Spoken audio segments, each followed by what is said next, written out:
सुनना सुनाना ए पागे चुरावन कथे ए चुरी ला बता देबे। अरे काला पूछो कैसे हो अशोक देवारी माता फूटी से कथा। अरे तय नहीं जानस ना तबे तो पूछा छका। अरे अशोक के देवारी मना फटाफट फटे से जी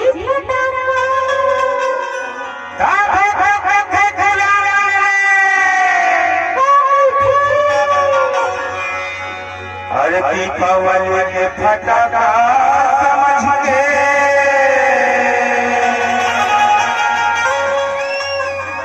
ये तो लव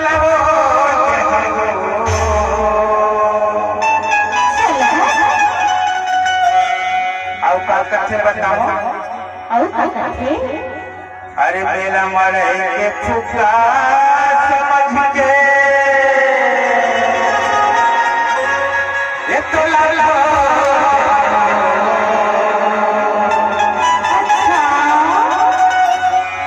और तोर चेहरा कथा घमंड है अरे का करी रे सुनना बता तो ए बाबा खड़ा बैठे ये कथा रे का कथे बताओ।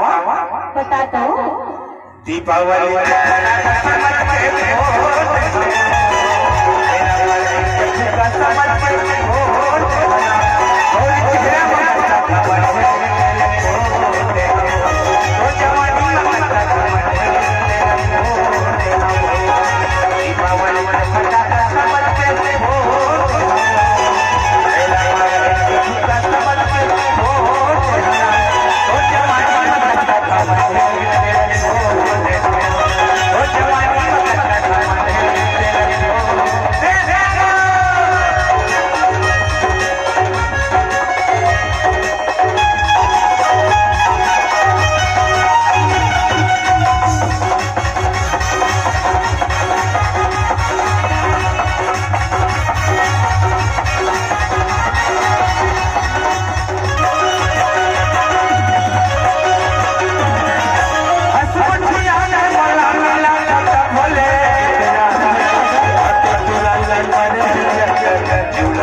बताओ।